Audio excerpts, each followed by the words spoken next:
ರಾಜಣ್ಣ ಹೇಳಿದ ಸೆಪ್ಟೆಂಬರ್ ಭವಿಷ್ಯ ನಿಜವಾಗುತ್ತಾ ಅನ್ನುವಂತಹ ಪ್ರಶ್ನೆ ಕಾಡ್ತಾ ಇದೆ. ಸೆಪ್ಟೆಂಬರ್ ಅಕ್ಟೋಬರ್ನಲ್ಲಿ ಭಾರಿ ಬದಲಾವಣೆ ಆಗುತ್ತಾ? ಆದ್ರಿಂದಲೇ ಸಿದ್ದರಾಮಯ್ಯಗೆ ರಾಷ್ಟ್ರೀಯ ಮಟ್ಟದಲ್ಲಿ ಸ್ಥಾನನ? ಹಲವಾರು ಅನುಮಾನಕ್ಕೆ ಕಾರಣ ಆಗ್ತಾ ಇದೆ ಎಐಸಿಸಿಯ ನಿರ್ಧಾರ. ನೆನೆಯೂ ಕೂಡ ಕಾಯಿರಿ ಅಂತ ಹೇಳಿ ಕೆಎನ್ ರಾಜಣ್ಣ ಹೇಳಿಕೆಯನ್ನ ಕೊಟ್ಟಿದ್ರು. ಇದರ ನಡುವೆ ವಿರೋಧಿಗಳಿಗೆ ಸಿದ್ದರಾಮಯ್ಯ ಮತ್ತೆ ಸಂದೇಶವನ್ನ ರವಾನೆ ಮಾಡ್ತಾ ಇದ್ದಾರೆ. ರಾಷ್ಟ್ರ ರಾಜಕಾರಣಕ್ಕೆ ಹೋಗಲ್ಲ, ರಾಜ್ಯದಲ್ಲೇ ಇರ್ತೀನಿ ಅಂತ ಹೇಳಿ ಸಿಎಂ ಸಿದ್ದರಾಮಯ್ಯ ಅವರು ಹೇಳ್ತಾ ಇದ್ದಾರೆ. ಅಷ್ಟು ಸುಲಭವಾಗಿ ಅಧಿಕಾರ ಬಿಟ್ಕೊಡೋ ಮಾತೇ ಇಲ್ಲ ಅನ್ನುವಂತಹ ಮೆಸೇಜ್ ಡಿಕೆಶಿ ಟೀಮ್ ಹಾಗೂ ಹೈಕಮಾಂಡ್ಗೆ ಪರೋಕ್ಷವಾಗಿ ಸಂದೇಶವನ್ನ ರವಾನೆ ಮಾಡಿದ್ದಾರೆ ಸಿಎಂ ಸಿದ್ದರಾಮಯ್ಯನವರು.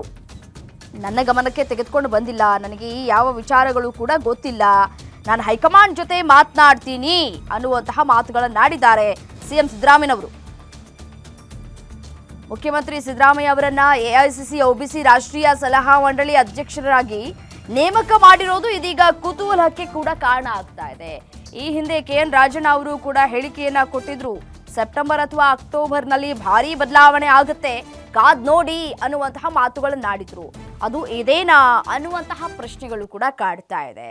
ಸೊ ರಾಷ್ಟ್ರ ರಾಜಕಾರಣಕ್ಕೆ ಸಿಎಂ ಸಿದ್ದರಾಮಯ್ಯನವರನ್ನ ಕಳಿಸ್ಕೊಟ್ರೆ ರಾಜ್ಯದಲ್ಲಿ ಎಲ್ಲವೂ ಕೂಡ ಸುಲಭ ಆಗತ್ತೆ ಅನ್ನುವಂತಹ ಚರ್ಚೆಗಳು ಒಂದ್ ಕಡೆ ಡಿಕೆಶಿ ಬಣ ಆಡ್ತಾ ಇದೆ.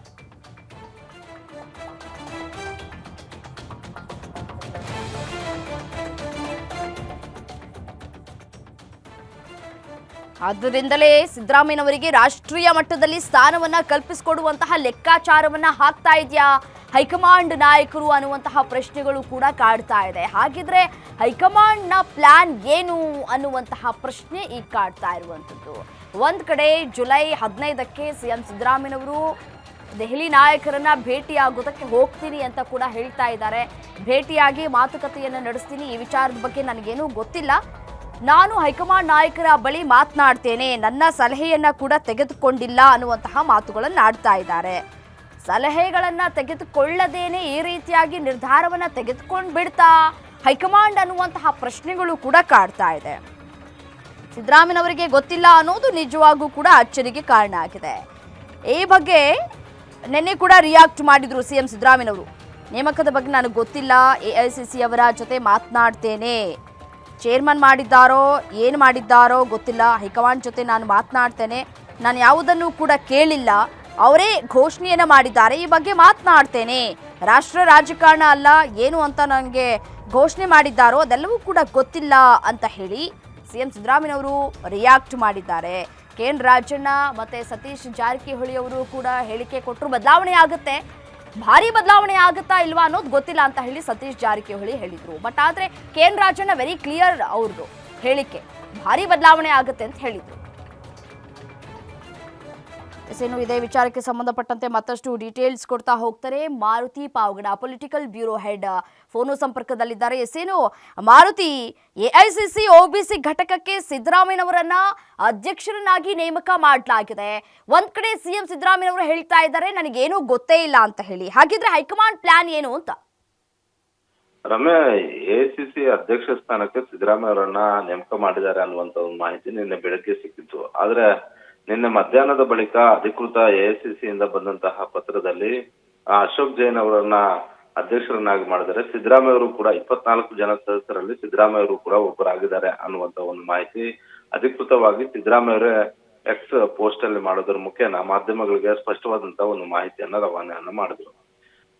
ನಿನ್ನೆ ಮತ್ತೆ ಮೊನ್ನೆಯಿಂದಲೂ ಕೂಡ ಚರ್ಚೆ ಆಗ್ತಿರುವಂತದ್ದು, ಕಳೆದ 15 ತಿಂಗಳಿಂದಲೂ ಕೂಡ ರಾಜ್ಯ ರಾಜಕಾರಣದಲ್ಲಿ ಚರ್ಚೆ ಆಗ್ತಾ ಇರುವಂತದ್ದು, ಸೆಪ್ಟೆಂಬರ್ ಇಲ್ಲವೇ ಅಕ್ಟೋಬರ್ ಅಲ್ಲಿ ರಾಜ್ಯ ರಾಜಕಾರಣದಲ್ಲಿ ಒಂದು ಬಹುದೊಡ್ಡದಾದಂತಹ ಒಂದು ರಾಜಕೀಯ ಬೆಳವಣಿಗೆ ಆಗುತ್ತೆ ಅನ್ನುವಂತಹ ಒಂದು ರೀತಿಯಲ್ಲಿ ಚರ್ಚೆಗಳು ಆರಂಭ ಆಗಿದ್ವು. ಈ ನಡುವೆ ಎಐಸಿಸಿ ರಚನೆ ಮಾಡಿರುವಂತಹ ಒಬಿಸಿ ಘಟಕದಲ್ಲಿ ಸಿದ್ದರಾಮಯ್ಯ ಅವರಿಗೆ ಸ್ಥಾನ ಕೊಟ್ಟಿರುವಂತದ್ದು ಹಲವು ಚರ್ಚೆಗಳಿಗೆ ಕಾರಣವಾಯಿತು.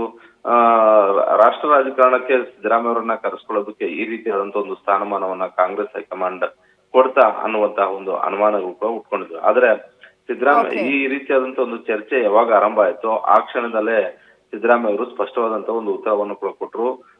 ನಾನು ಯಾವುದೇ ಕಾರಣಕ್ಕೂ ರಾಷ್ಟ್ರ ರಾಜಕಾರಣಕ್ಕೂ ಹೋಗೋದಿಲ್ಲ, ರಾಜ್ಯ ರಾಜಕಾರಣದಲ್ಲೇ ಮುಂದುವರಿತೀನಿ ಅನ್ನುವಂಥದ್ದನ್ನ. ಆದ್ರೆ ಒಂದಂತೂ ಸ್ಪಷ್ಟ, ಸೆಪ್ಟೆಂಬರ್ ಅಕ್ಟೋಬರ್ ಅಲ್ಲಿ ರಾಜಕೀಯ ಬೆಳವಣಿಗೆಗಳು ಹಾಗೆ ಆಗ್ತವೆ ಅನ್ನುವಂತ ಒಂದು ಆರಂಭ ಆಗಿದೆ. ಈ ನಡುವೆ ಸಿದ್ದರಾಮಯ್ಯ ಅವರ ಬಣ ಹೇಳ್ತಾ ಇದೆ, ಅಂತ ಬಹುದೊಡ್ಡದಾದಂತ ಒಂದು ಬದಲಾವಣೆಗಳೇನೋ ಆಗೋದಿಲ್ಲ. ಸಿದ್ದರಾಮಯ್ಯ ಅವರು ಪೂರ್ಣಾವಧಿ ಸಿಎಂ ಆಗಿ ಮುಂದುವರಿತಾರೆ ಅಂತ. ಹೀಗಾಗಿ ಒಂದು ಕಡೆ OBC ಘಟಕದಲ್ಲಿ ಸಿದ್ದರಾಮಯ್ಯ ಅವರಿಗೆ ಸ್ಥಾನಮಾನ ಸಿಕ್ಕಿರುವಂತದ್ದು, ಮತ್ತೊಂದು ಕಡೆ 2.5 ವರ್ಷದ ಆದ ಬಳಿಕ ರಾಜ್ಯ ರಾಜಕಾರಣದಲ್ಲಿ ಕೆಲವೊಂದಷ್ಟು ಬದಲಾವಣೆಗಳು ಆಗ್ತವೆ ಅನ್ನುವಂತ ಒಂದು ಚರ್ಚೆ ಆರಂಭ ಆಗಿರೋದ್ರಿಂದ ಬಹುತೇಕ ಸೆಪ್ಟೆಂಬರ್ ಅಕ್ಟೋಬರ್ ವರೆಗೂ ಕೂಡ ಒಂದಷ್ಟು ಬೆಳವಣಿಗೆಗಳು ಆಗೋದ್ರಲ್ಲಿ ಯಾವುದೇ ಅನುಮಾನವೂ ಕೂಡ ಇಲ್ಲ. ಸುರ್ಜೇವಾಲಾ ಅವರು ಪದೇ ಪದೇ ಬಂದು ಇಂತಹದಕ್ಕೆ ತೆರೆ ಎಳೆಯುವಂತ ಒಂದು ಪ್ರಯತ್ನ ಮಾಡಿದ್ರು ಕೂಡ ಈ ಚರ್ಚೆಗಳು ಸದ್ಯಕ್ಕೆ ನಿಲ್ಲುವಂತಹ ಒಂದು ಲಕ್ಷಣಗಳು ಕಾಣ್ತಾ ಇಲ್ಲ ರಮ್ಯ.